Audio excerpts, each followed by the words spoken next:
Hi, this is System Player Lost bringing you the 3.6 Magma Orb Deadeye League Start or SSF guide. So there's been a lot of hype coming up to 3.6. I'm recording this video on the Wednesday before the Synthesis League starts, so this is when we just got patch notes. And a lot of people are really excited to play hand casting skills. So skills where you cast them yourself. So not totems, not traps, not mines. Hand cast by yourself. Or what some people refer to as self-cast. And Magma Orb was mentioned in the patch notes. It's had a very small damage buff. But I've heard people, and I've seen people talking about Magma Orb a lot today. So there's a lot of hype around Magma Orb. People are saying, yeah, 3.6 hand casting, Magma Orb is going to be great. And I'm saying 3.5, Magma Orb was already great. This was one of the characters I played a lot in 3.5. I played SSF in Betrayal League. You can see up here we're on SSF Standard. And this build was great. I farmed over 20 Uber Elders with this build. I did pretty much all other content except some of the Delve bosses, which I didn't find on this character. And look, it's a really strong build, and I'm here to show you how it works. So, from the mechanics perspective, this build only uses one spell as its main source of damage, and that's Magma Orb. So this is what Magma Orb looks like. I'm using the Harbinger Magma Orb effect, it's really cool. So as you can see here, my Magma Orb's got quite a good spread, and it reaches far past the edge of my screen. So I'm using it in a 6-link in a Pledge of Hands, and we'll go over the, the gems and the items later. But the idea around how this build works is that it abuses the chain mechanic. So Magma Orb inherently, if you get a level 21 Magma Orb, it chains +3 times, so you've got 4 bounces of Magma Orb. Don't worry if your League start or if you're SSF, you can't quite get the level 21 Magma Orb straight away. Just try and level up your Magma Orbs. A level 21 with 0 quality Magma Orb is much better than a 2020 Magma Orb, so you can just get your gems to level 20 and start corrupting them. Or if you're in Trade League, just buy some level 21 Magma Orbs. So this is giving us 3 chains, right? The Gloomfang Amulet, this gives us an additional chain, and projectiles gain 20% of non-chaos as extra chaos per chain. So this is huge damage, right? This is the item that makes our build tick. Additionally, you really want to get this Uberlab enchant. So Magma Orb chains an additional 2 times. You want this on a rare. Getting it on a rare allows you to be able to craft the helm exactly like this. You've got some life, the hybrid life and percent life, as well as nearby enemies have -9 to fire. This is really good too. Again, we'll go over the items in more detail later.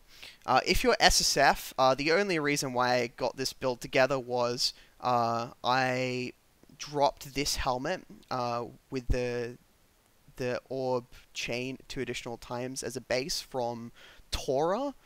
From Syndicate Tora in the second one, I think it's Fortification, as level 3. So what you want to do, if you want to try and farm this build in SSF, just try and do your Fortification Toras at level 3, or you can farm Uberlab. Alternatively, it's for SSF players who just happen across this item. You can do it without the extra chains. Your damage will still be really good. It's just, with the 2 additional chains on this helm enchant, your damage just becomes insane. You can also do it without the Pledge of Hands. The Law Weave you can farm yourself, Gloomfang you can farm yourself, so perfectly SSF viable. So the other thing we have to do with chain is right over here. So we've got Ricochet. We're a Deadeye in this build. Now you might be thinking Deadeye caster doesn't really go together. I'm here to tell you that for this spell, you want to go Deadeye, you want the extra chain, you also get some proj damage, also some more proj damage, you get an additional projectile here, which is really nice, and Gathering Winds helps you in mapping. So, what do we have in total? We've got +3 chains here, we've got +2 chains from a Helm Enchant, we've got +1 chain from a Gloomfang, and we've got +1 chain from our Ascendancy. So, as you can see, I'm just going to start over here. and this is with slower projectiles. I've tried the build without slower projectiles and with faster projectiles. With faster projectiles, I can't actually catch up to my projectiles. So you really need slower projectiles to be able to hit the enemies that are close enough range to you. So I'm gonna send off slower projectiles here, and you can see they go about 2 screens, right? So we're here. That's about 1 screen. That's about 2 screens worth of damage, and you can see the area gets larger as they travel as well. So that's to do with the threshold jewels that we're using. So in short, we've got a skill that has really high base damage. And it's got a lot of chains. I think we're up to 8 chains. And we've got the Gloomfang Amulet, which adds non-chaos as extra chaos per chain. So we're abusing the mechanic here of chain through all of these different sources to really amp up our damage. So that's the mechanics. Now we're going to jump into the skill tree, and to do this I'll just jump into path of building. So I understand that this is the current 3.5 skill tree. I've had a look at the 3.6 skill tree. Your tree is going to be almost identical, except this nullification node here has been changed. So you don't want to go through this anymore. Instead, what you do is you just travel up through this dex and int node, and you arrive here at cold hearted calculation. So you lose a little bit of life and some res, but it's no big deal. So here's the skill tree. So you want to start off as a Deadeye. When we level up in a league start environment, you're going to want a slightly different skill tree. That's okay, we'll talk about that later. For the time being, we just want to talk about what the final build is. So you start out as Deadeye, take this life, take life here, some regen. And you notice that I've got both of the mana clusters here. That's because we're mined over matter, yeah? So we've got this life, acro, phase acro, really good defensively. More life, bit of damage, more life, more mana, EHP. Then we've got some area of effect and some damage. Mana, life, mana and life, mind over matter, mana and life. Bit of area effect, some penetration and LE damage coming out from Templar, life, life, life. Elemental overload, huge damage. Okay, so you'll notice that pretty much the whole skill tree is life and mana. And this leaves us with an effective health pool of roughly 8.5, a bit more than 8,500, which is really big. I like having a high life pool. I play in softcore, but I like to model my characters off the hardcore mentality of try not to die. You'll notice that I've got 4 jewel sockets here at level 93. 2 of them are critical. You need to have 2 of these inevitability jewels, as they give us our additional projectiles. So we'll go over the gear and the gems next, and so I'll just jump straight into the gear. And these inevitability jewels allow us to run a 7-link Magma Orb without any additional projectiles gems. So there's no GMP, there's no LMP. We still have really good coverage thanks to 2 of these, as well as our Deadeye Ascendancy giving us an extra projectile over here. So we've got 3 extra projectiles. That means that we don't have to take the less damage multiplier from either a GMP or an LMP type effect, which is great. Then for the rest of the gear, I'll just jump back into the game. So we've got our Pledge of Hands here. Now you don't have to have a Pledge of Hands if you're at League Start or if you're SSF and you're like, I just want to run this off a Tabular, that's fine. But I've got this Pledge of Hands. You want to obviously have the Magma Orb and the slower projectiles, as I was talking about earlier. So slower projectiles is great. It gives us more damage, as well as the less projectile speed, which actually helps us in hitting our targets. So then we've got Controlled Destruction, Conk Effect, and LE Focus. You know, your standard elemental spell damage, multiplying support gems right there. And, you know, you might be interested, oh, Conk Effect, why is it running Conk Effect? We'll just go back here and demonstrate.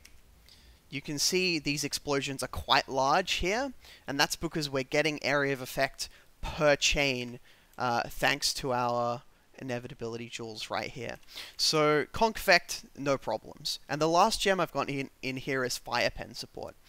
So if you're running this at League start, you're not ready to do Uber Elder or any of those super high tier bosses yet, just leave out the Fire Pen. You do need the level 30 Spell Echo or equivalent, so that would be a 2020 Spell Echo or a 20-0 Spell Echo if you're at League start from these links. So we've got, as you can see, as I said before, we've got our 7-link Magma Orb here, and it has all damage supports. So we're already going to have quite a high damage, right?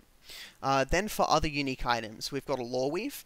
Now I know Lore Weave is getting a slight nerf. It's down to 78% as the maximum resistances. Still totally fine. Still probably our best in slot chest if we can't get a Calms. So if you can get a Calms heart, absolutely use your Calms. You're going to get like a 10k EHP. It's going to be great. If you can't get a Calms, if you're SSF, if you just want to farm up a Lore Weave, this doesn't even have to be linked. I had it unlinked for most of my time. I don't have anything in here, and I've never used a setup in this 6-link. So don't worry about getting it linked. Just farm up your unique rings, grab a Lore Weave, divine it to 78, you're good to go. If you have a Calms or if you're on Trade League, just buy a Calms. It's cheaper than a Lore Weave, and it's probably a better item for our build. As I was mentioning before, Gloomfang, the unique amulet, absolutely the best in slot amulet. What really makes this build tick. Gives us that huge damage from abusing the chain mechanic. Another really nice unique item, but not critical, is Mark of the Shaper.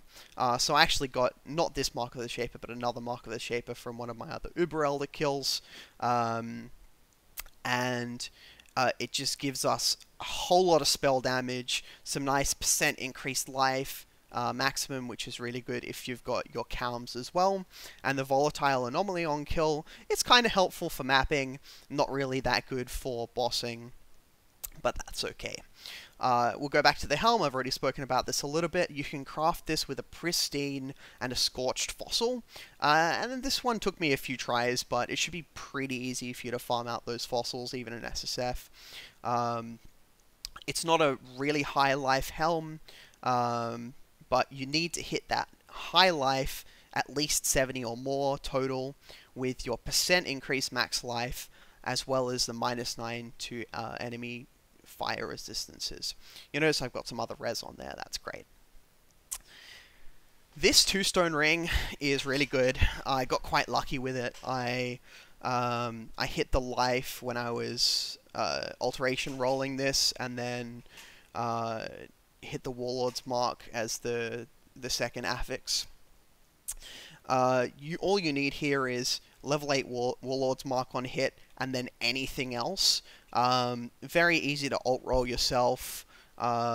Otherwise, you can buy one that's much better than this. With the new multi-modding that came out in 3.5, all of these additional mastercrafted mods, you can multi-mod a really nice 2-stone or Elder-based ring. Doesn't have to be 2-stone. Could be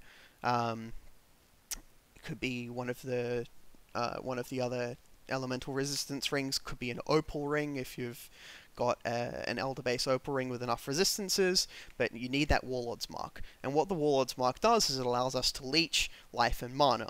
So not only do we have roughly 8.5k plus effective hit pool, but we're also leeching that as well. The remaining items I have for belt and gloves are just rares with good life and mana and resistances, and then we have the boots. So these boots, I've just gotten eye level 86 boots, alt rolled into 35% movement speed, and then crafted life after the regal. The 6% movement speed, if you haven't been hit recently, is kind of nice, not required. Get anything on here for lab enchants, pen, damage, regen, movement speed, all good. Now I've got some other items in my inventory, and the reason why I've got these here is I do a bit of a swap for my setup when I go over to Uber Elder. Now to do that, I've just gotten an Immortal Call and Cast 1 Damage Taken set up in here, mostly for porcupines, other stuff while clearing, as well as portal faster casting. So when I go to Uber Elder, I can just do this, and my build's pretty much the same. I don't lose any functionality out of these gems. Speaking of gems, the other gem setups that I've got here: Phase Run, Righteous Fire, Increased Duration Support. It's just a nice quality of life on the Phase Run, as well as a Herald of Ash. Herald of Ash, really nice, gives us some more spell damage, some increased fire damage, as well as some explosions, which are really cool. Not corpse explosions, but some area explosions on kill. And then I've got a Flame Dash linked to faster casting, Arcane Surge, and Increased Duration. Increased Duration brings up our Arcane Surge duration from 4 seconds to 7 seconds, so that's just really nice quality of life there. For the flasks, Seething of Staunching on a Divine is pretty standard. Quicksilver Adrenaline, I've got an Atziri's Promise. Again, you just want to max out that elemental as extra chaos. And then we've got a Heat Flask, and I like Quartz, even though we've got a Phase Run, just because phasing gets you out of a lot of tight situations, as well as a Basalt Flask of Warding. I find it's quite prudent to have Warding Flask available. Curses can kill you pretty quickly sometimes. But yeah, so when I get to the bossing, this is what I do. I sub out these 3 flasks. I chuck in 2 Forbidden Tastes and a Blood of the Karui. Forbidden Taste is our instant life flask of choice. They just refill your health pretty much straight up to full. And then Blood of the Karui helps us in negating some of the degen, plus in the Uber Elder fight there's a little bit of degen too, so this is my full Uber Elder setup. I tried using a Mana Flask for a little while in this slot instead of the second Forbidden Taste. I found that I just didn't need it for the Uber Elder fight. Our mana cost is, 149, but we've got 2.6k mana, and a fair amount of mana regen, and of course that mana leech as well. So, yeah, don't worry about the Mana Flask, just chuck on a couple of unique life flasks, you're good to go. Okay, so we've spoken a little bit now about the skill tree, the mechanics, the items, and the gem setups that I'm using. One thing that's worth mentioning for 3.6 is that Controlled Destruction will now reduce your base crit, as base crit of 5% is no longer a thing. Base crit is now down to 0% if you can reduce your crit. So something that you might want to do if you're using a Lore Weave, not a Calms, is chuck in an Orb of Storms. Orb of Storms set up with increased critical strike chance, and that'll help you trigger Elemental Overload more effectively for that 40% more damage. Another thing you can do is, if you're not using the Pledge of Hands, if you're not using a staff, if you've gone double wands, you can have crit strikes, Stormbrand, and Combustion with some flat fire damage added to spells that will allow you to get those combustion buffs into your damage as well. So that's pretty much the character. I hope you have a pretty good understanding of the choices that I've made for the setup. Now, we'll just have a quick chat about leveling. Leveling this build in an SSF environment, the way I did it, I had a single Poet's Pen, so I just used a single Poet's Pen with, I think I used Arc. How I do it at League start would simply just be as a bow ranger. So I'm not a bow ranger leveling expert.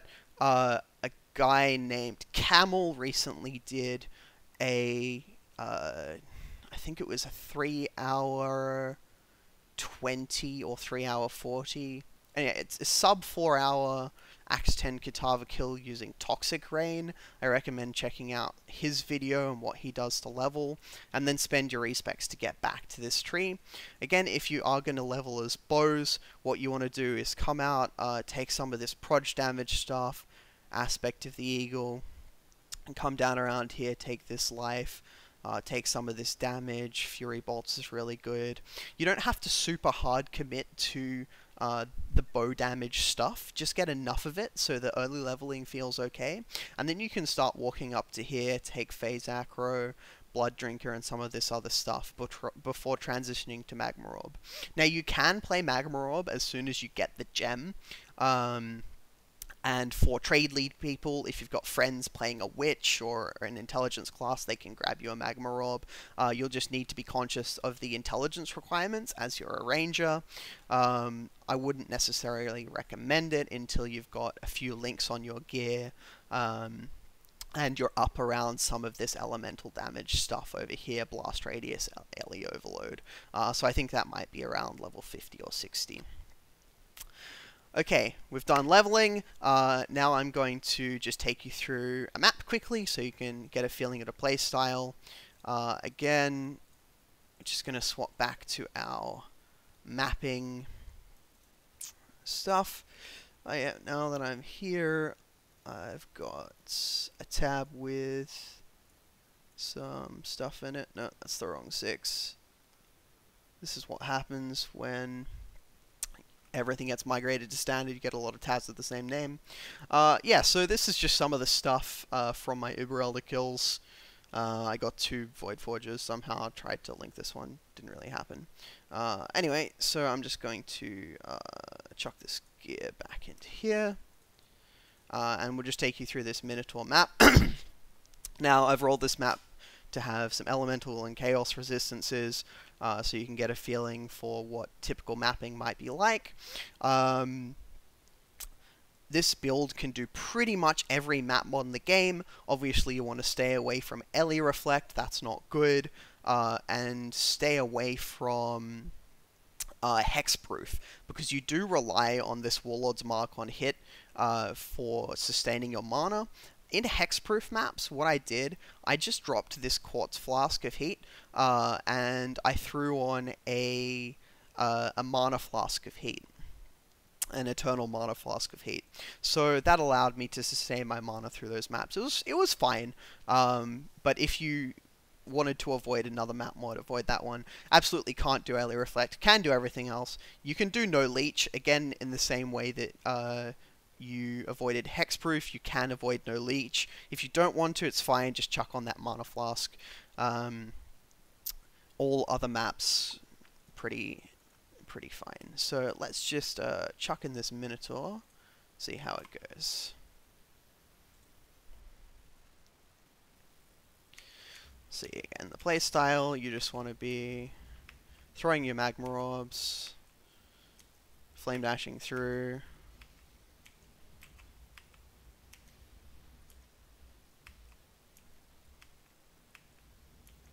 Not the fastest mapper, but you'll see when we get to the boss, the damage really is there.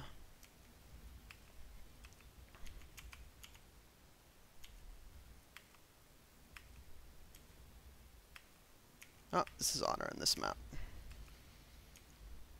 Just not going to pick up any of the loot, I can do that later.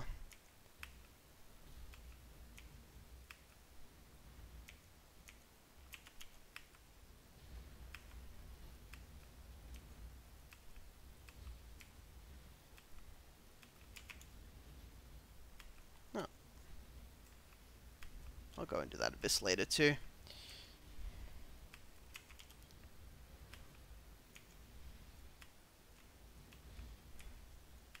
As you can see, I'm pretty much one-tapping and clearing the screen. Got to be careful of that bleed.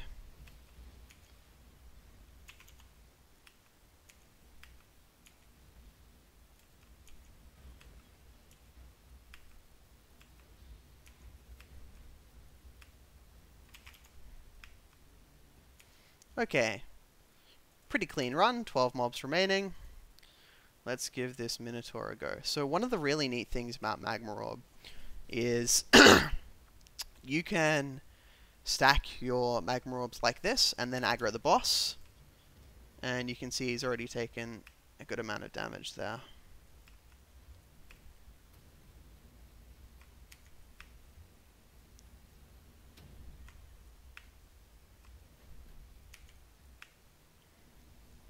If you're comfortable in understanding the mechanics to just off-screen enemies, if you know when they're going to use their skills on you. Standing as far away as possible actually increases your damage.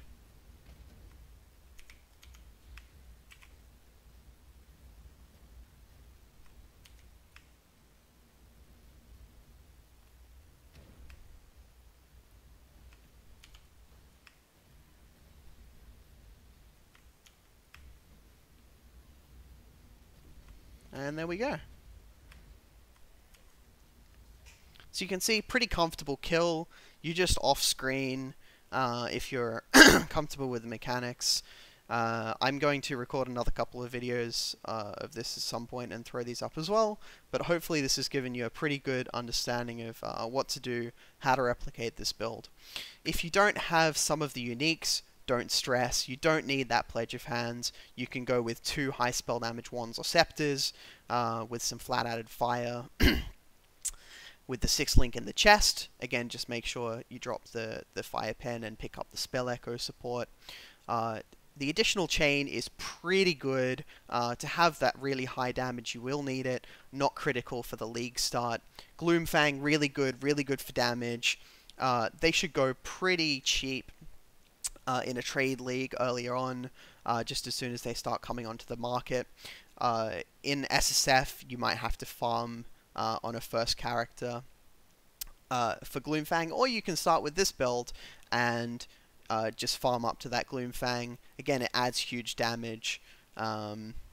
Mark of the Shaper, I obviously didn't have this until I killed Uber Elder for the first time. Just any kind of life resists that you need, grab that. Cool. Thanks for watching, guys. You'll have more information in the text guide.